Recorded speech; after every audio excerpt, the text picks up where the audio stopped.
వారు చెప్పేవన్నీ కూడా దేశాల గురించి, ఇతర దేశాల గురించి, వ్యవసాయం ఇలాంటి ఆంధ్రాలో కొంతకాలం ఏం చేయలేదు అని చెప్తున్నారు. ఏమి చేయకుండా ఎంత నాలెడ్జ్తో వెళ్తున్నాము. కొందరు మేధావులు ఉంటారు.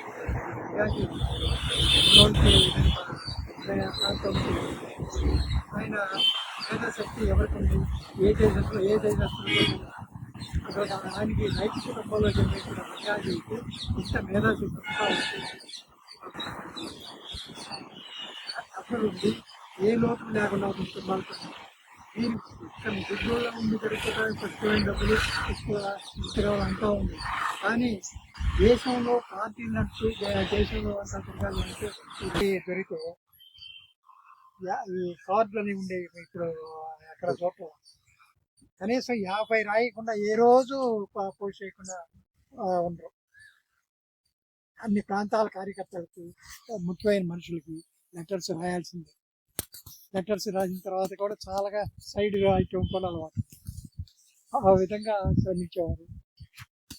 ఇంకా ఆయన అసలు ఇంతకాలం సంవత్సరాలు కూడా మితంగా ఏది తీసుకోరు. ఆహారం ఆయన అన్ని బాగా ఉంటే ఎప్పుడన్నా మేమందరం చేస్తా ఉంటే కొంచెం తినేవారు. తినాలని అనేవి అనిపించింది. ఆ కొంచెంతోనే ఆయన తృప్తి పడేవారు. అంతేగాని బాగుంది కదా అని మైసూర్ పాకులు 4వ 3వ తిని ఇవన్నీ చేసిన ఆరోగ్యాన్ని మాత్రం లిమిట్గా అయిన పరిస్థితులు ఎట్లా పరిమితంగా ఉంటాయో, ఎట్లా నేర్పరితనంగా ఉంటాయో తిండిలో కూడా అదే విధమైన విధానమే పాటించేవారు. ఆయన ఆరోగ్యం అందువల్లనే అంత బాగా ఉంది. ప్రజలకు కూడా ప్రజలకు చేయాల్సింది ఎప్పుడు ఉంటుంది. కానీ ఆ రోజుల్లో స్వాతంత్ర సమరాన్ని ముందు కూడా ఇతర దేశాల్లో, లండన్లో ఉండగానే ఇతర దేశాల్లో ఈ నల్లజాతి వారికి, వాళ్ళ కుటుంబాలకి జరిగిన దాని గురించి అనేక మందికి ఆ దేశాలు కూడా రాయటం చేసి ఎంతో గుర్తింపు తీసుకొచ్చి ఈ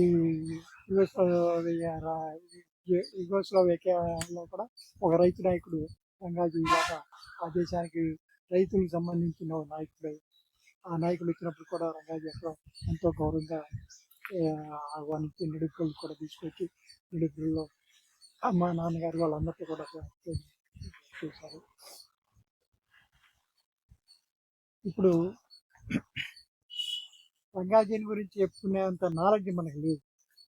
అవి వింటుంటేనే ఉంటుంది. కానీ ప్రతి విషయంలో రంగాజీ ఆ రోజుల్లో కూడా ఈ ఉద్యోగాలు ఉంటే ఉద్యోగాలు మనం ఏర్పాటు చేసుకోవాలనే, మనం క్రియేట్ చేసుకుంటేనే ఉద్యోగాలు. ఎవరో ఇస్తారు, గవర్నమెంటే చేయాలంటే ఉద్యోగం కాదు, మనమే క్రియేట్ చేసుకోవాలి. అవన్నీ ఇప్పుడు ఇంప్లిమెంట్ చేస్తున్నారు. ఇన్ని సంవత్సరాల తర్వాత ఇంప్లిమెంట్ చేస్తున్నారు. ఇప్పుడు చంద్రబాబు నాయుడు చెప్పే దాంట్లో ప్రతి దాంట్లో కూడా రంగాజీ కావాలనుకున్నది ఆయన శక్తి మించి ఇప్పుడు చంద్రబాబు ఫాలో అవుతున్నారు. అది అదృష్టంగానే భావించాలి. ఆ రంగాజీ ఆశీస్సులు భారత రైతులకు ఎప్పుడు, ప్రపంచ రైతులకు ఎప్పుడు ఉండాలని కోరుకుంటూ. వాస్తవానికి రంగాగారి నుంచి ఆయనకు పెద్ద ఆ గౌరవం సాదస్యంగా తీసుకుని ఆయన జయంతి అనేటువంటిది విడవకుండా చేసి చాలా అద్భుతమైనటువంటి నివాళి అర్పించారు. మరి వాస్తవానికి వ్యవసాయ రంగంలో అత్యున్నతమైనటువంటి స్థితిలో భారతదేశం ఉంది అంటే కారణం ఆర్థిక విశ్లేషణ కర్త యొక్క ప్రధానమైనటువంటి ఆర్థికంగా సమున్నతమైనటువంటి దేశం ఏదైనా సాధించగలుగుతుంది అంటే ఆర్థిక వ్యవస్థ బాగుపడాలి అంటే ఇక్కడ ఉన్నటువంటి రంగాలు పెరగాలి. అనేక రంగాలు అంటే కాదు, ప్రధానమైనటువంటి వ్యవసాయ రంగం. దాన్ని అభివృద్ధికి కావాల్సినటువంటి అన్ని దోహదం చేశారు. కాబట్టి వాళ్ళ ఆచార్య ఎన్జి రంగాకి మన అగ్రికల్చర్ ఫార్మర్స్ అందరూ బాగా రుణపడుతున్నారు. మరి ఆ వివరాల గురించి సాంబశివరావు గారు ఇప్పుడు ప్రధానంగా ఆ వివరాలు సాంబశివరావు గారు ఇస్రో డైరెక్టర్. ఇదివరకు డాక్టర్ సాంబశివరావు ఇస్రోలో work as senior scientist person. అందరికి నమస్కారం అండి. ముందుగా ఆచార్య రంగా గారికి నివాళులు అర్పించుకుంటూ ఆయన్ని మన తరానికి భావితరాలకి ఆయన్ని స్ఫూర్తి ప్రదాతగా నిలపాలని, ఆయన వ్యక్తిత్వాన్ని, ఆయన అచీవ్మెంట్స్ని, ఆయన ఇందాక సుబ్బారావు గారు అన్నట్టుగా ఆయన ప్రపోజల్స్ని, ఆనాడు అవి ప్రపోజల్స్ అయి ఉండొచ్చు, ఇప్పుడు ఒక 50 సంవత్సరాల తర్వాత 60 సంవత్సరాల తర్వాత ప్రాక్టికల్గా దాన్ని ఆలోచించి చేయాల్సిన పరిస్థితికి వచ్చినటువంటి గొప్ప ఆలోచనపరుడు, బహుముఖ ప్రజ్ఞాశాలి. అలాంటి ఎన్జి రంగా గారికి ఇవాళ పొన్నూరులో మనందరం కూడా మీరందరూ కూడా ఈ కార్యక్రమం చేయడం చాలా సంతోషం. 31వ వర్ధంతి సందర్భంగా ఇప్పుడు మీ అందరికీ నేను చెప్పాలని కాదు, మీడియా వాళ్ళు కూడా ఉన్నారు, పిల్లలకు కూడా చెప్పాలి కాబట్టి కొన్ని విషయాలు రివ్యూ చేసుకోవాలి. ఎందుకు ఎన్జి రంగా గారు మన తరానికే కాదు రాబోయే తరాలకు కూడా స్ఫూర్తి ప్రదాత. ఒకటి వ్యక్తిగతంగా ఇందాక సుబ్బారావు గారు అన్నట్టుగా ఆయన ఏమి ఏదో రాయల్ ఫ్యామిలీలోనూ అన్ని ఉన్న మనిషిని కాదు. అగ్రేరియన్ ఫ్యామిలీలో పుట్టాడు, నెడుబ్రోల్లో. అదొక రకంగా ఆ రోజుల్లో మరి చిన్న పల్లెటూరు అయి ఉంటుంది, ఇదేం పెద్ద సిటీ కాదు, టౌన్ కాదు, అమ్యూనిటీస్ ఉన్న ప్లేస్ కాదు.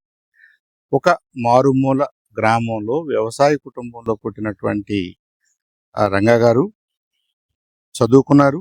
ఏసీ కాలేజీలో చదువుకున్నారు, తర్వాత యూనివర్సిటీ ఆఫ్ ఆక్స్ఫర్డ్ యూనివర్సిటీలో చదువుకున్నారు.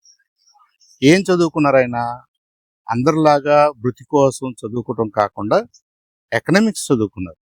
ఆర్థిక వ్యవస్థను గురించి అర్థం చేసుకున్నారు. ఆనాడు మనం బ్రిటిష్ ఇండియాలో ఉన్నాం కాబట్టి బ్రిటిష్ వాళ్ళ ఆర్థిక వ్యవస్థను అర్థం చేసుకుంటే కామన్వెల్త్లో ఉన్న దేశాల ఆర్థిక వ్యవస్థ అంతా అర్థమవుతుంది. కాబట్టి మనకి ఏదర్ ఆ ఇండిపెండెన్స్ వచ్చిన తర్వాత కూడా ఈ ఎకనామిక్ ఐడియాస్లో ఏమి రిఫార్మ్స్ కావాలి, ఎకనామిక్ ఐడియాస్ని మనం ఎలా డెవలప్ చేసుకోవాలి, ఇండిపెండెంట్ ఇండియాలో ఇప్పుడున్న బ్రిటిష్ ఎకానమీని ఇండిపెండెంట్ ఇండియాకి సంబంధించిన ఎకానమీగా ఎలా రూపాంతరించాలి, చేసుకోవాలి అన్నది బహుశా ఆయన తపన.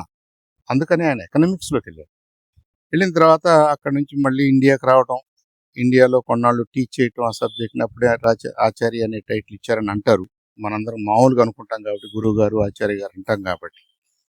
ఆ తర్వాత ఇండిపెండెన్స్ మూమెంట్లో పార్టిసిపేట్ చేయటం, ఒక గాంధేయవాదిగా. నిజంగా ఆయన ఆకారం, ఆయన బట్టలు అవన్నీ చూస్తే కూడా he looks like a true Gandhian. ఏదో నేమ్ సేక్ గాంధీయన్ కాదు, ఆయన ఆల్రెడీ ఆకలింపు చేసుకున్నాడు. అప్పుడున్న ఇండియన్ పరిస్థితి ప్రకారం, భారతదేశ పరిస్థితి ప్రకారం చేసుకున్నాడు. రైతులకు అండగా నిలబడాలి, మనం అగ్రేరియన్ సొసైటీ కాబట్టి మన ఎకానమీ అంతా కూడా రాబోయే శతాబ్దాల్లో కూడా అగ్రేరియన్ ఎకానమీగా ఉంటుందని నమ్మాడు, బలంగా నమ్మాడు ఆయన. కాబట్టి రైతుని ఎంపవర్ చేయాలి, రైతాంగంలో చైతన్యం రావాలి, రైతాంగం ద్వారానే ఈ ఎకానమీని అభివృద్ధి చెందేలాగా చేయాలని చెప్పేసి అహర్నిశలు కలగని పోరాటం చేసి ఆ రైతు మూమెంట్స్కి, మరి father of Indian peasant movement అంటే రంగా గారే అన్నారు కాబట్టి ఆయనే నడిపాడు, ఆయనే ఆలోచన చేశాడు.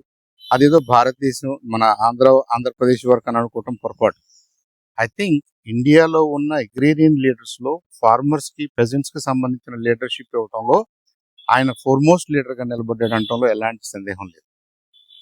సో ఒక చిన్న పల్లెటూరు నుంచి మరి యూకేలో చదువుకుని మళ్ళీ వెనక్కి వచ్చి ఇండిపెండెన్స్ మూమెంట్లో ఉండి బ్రిటిష్ ఇండియాలోనే కౌన్సిల్స్లో పనిచేసి, తర్వాత ఇండిపెండెన్స్ వచ్చిన తర్వాత మళ్ళీ లాంగెస్ట్ సర్వింగ్ పార్లమెంటేరియన్గా ఆయనకి రికార్డు ఉంది.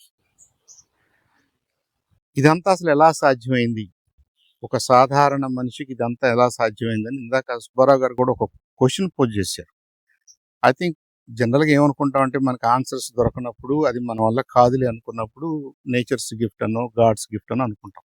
Probably it was part of it. ఆయనకు ఆ గిఫ్ట్ ఉంది, నేచర్స్ గిఫ్ట్ ఉంది. సో ఇంటెలెక్చువల్లీ చాలా టాల్ పర్సనాలిటీ, సోషల్ రెస్పాన్సిబిలిటీలో టాల్ పర్సనాలిటీ, అలాగే లెజిస్లేచర్లో కానివ్వండి, కాన్స్టిట్యూషనల్ మ్యాటర్స్లో కానివ్వండి, because he was also part of constituent assembly.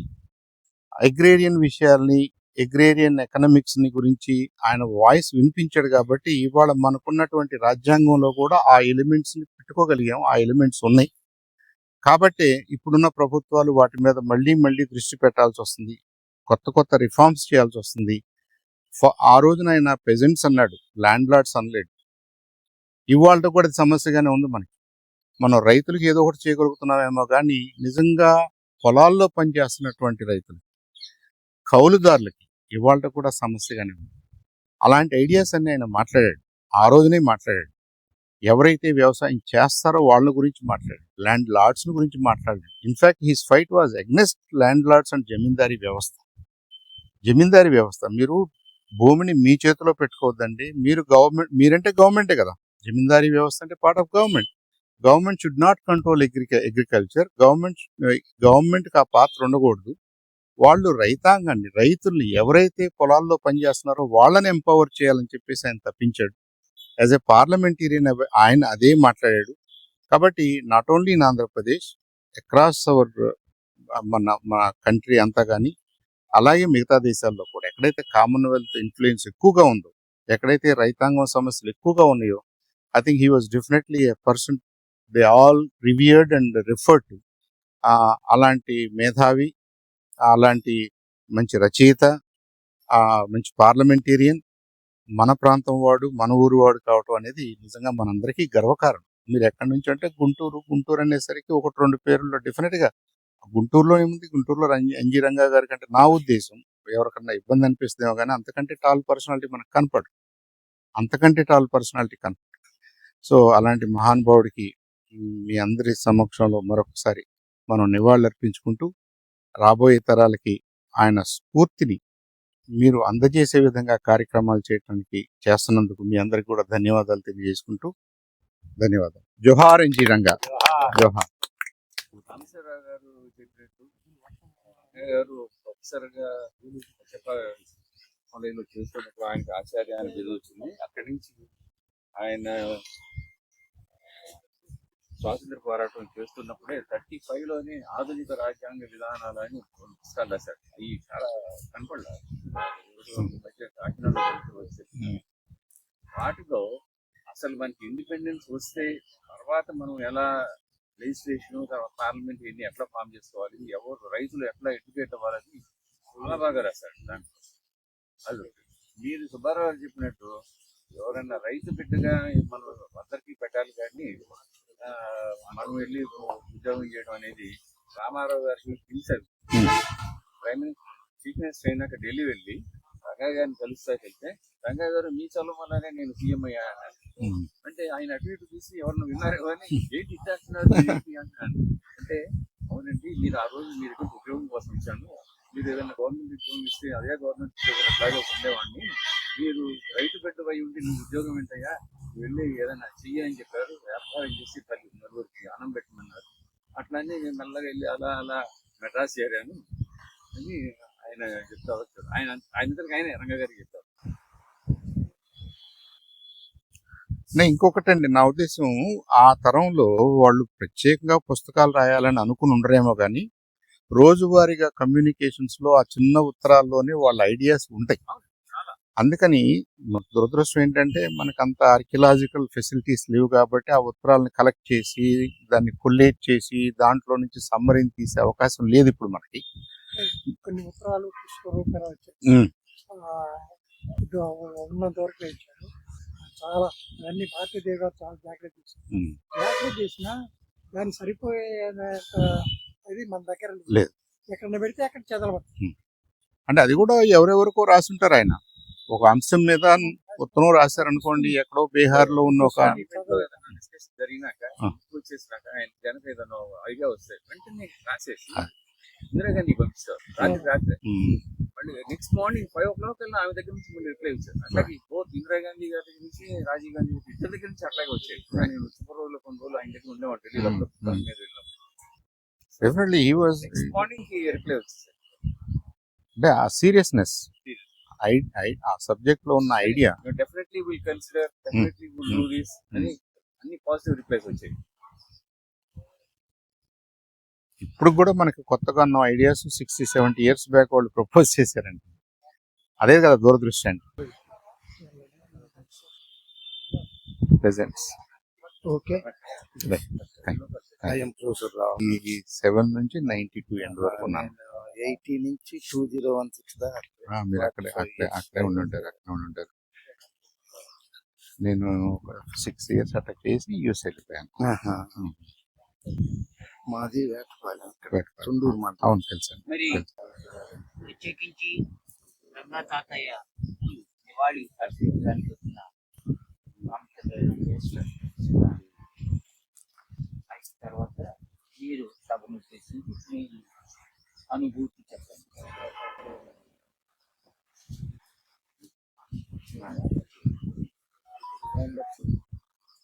మరి ఒక పక్కనే మన రవీంద్ర ఇక్కడ మానవతా సంస్థని బాగా నిర్వహిస్తారు. మరి మానవతా చైర్మన్ తమిళనాడుకి రంగా తాతయ్య గురించి చెప్పడానికి ఉత్సాహం చూపిస్తున్నారు. మరి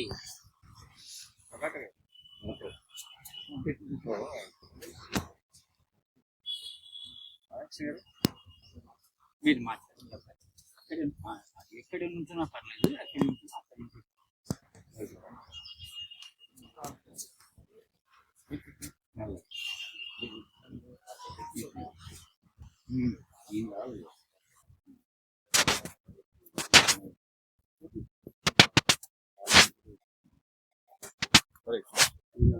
మాట్లాడమన్నా నీళ్ళ నుంచి అని మాట్లాడు. వాళ్ళకి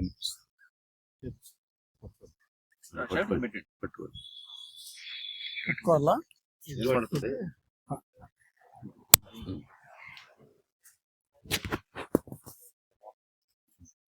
మిత్రులారా, ఈరోజు ఆచార్య రంగా గారి వర్ధంతి సందర్భంగా మనం ఇక్కడ కలుసుకున్నాం.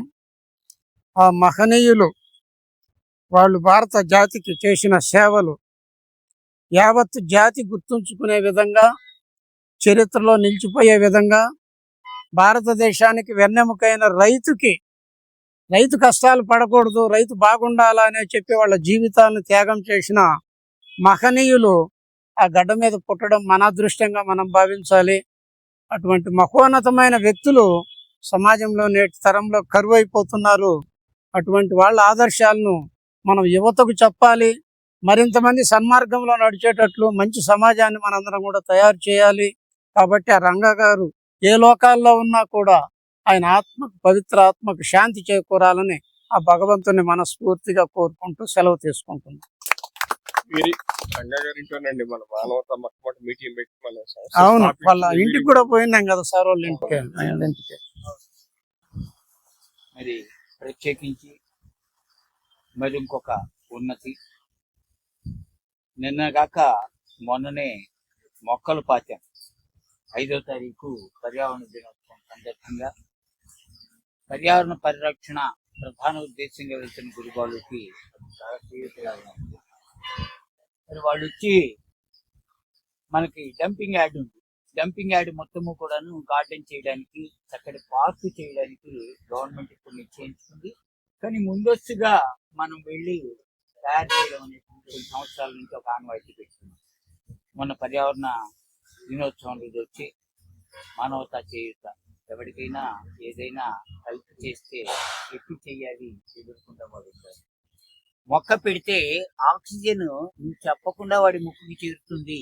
అనేక మందికి వాడు మంచివాడా చెడువాడా అనేటువంటిది లేదు. ప్రధాన ఉద్దేశం అందరికీ కూడా అద్భుతమైనటువంటి స్థితిలో అందేటువంటిది ఆమ్లజన్. అది గమనించి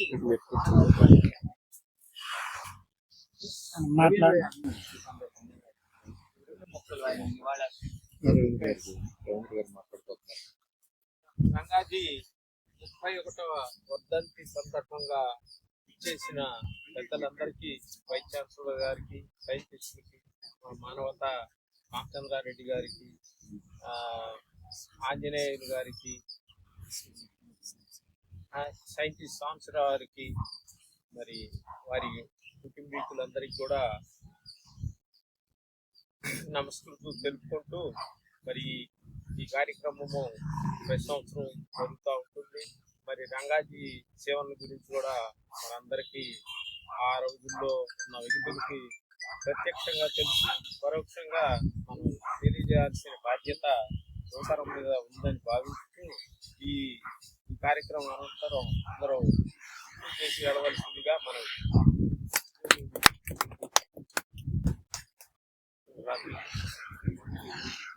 మరి ప్రత్యేకించి ఓట్ ఆఫ్ థ్యాంక్స్ కూడా నేనే చెప్తాను. ఇక్కడికి వచ్చిన ప్రతి వారికి పేరు పేరున కృతజ్ఞత. ప్రధాన ఉద్దేశమైనటువంటి మన తత్వోన్మతి అనేటువంటి కాబట్టి ప్రతివారు ఎంతో కొంత మీరు అనుకున్నంతలో ఆయన చెప్పినటువంటి వాటిని ఆచరణలో పెట్టాలి. ఇక్కడికి ఈ నివాళి సభను సర్వాంతి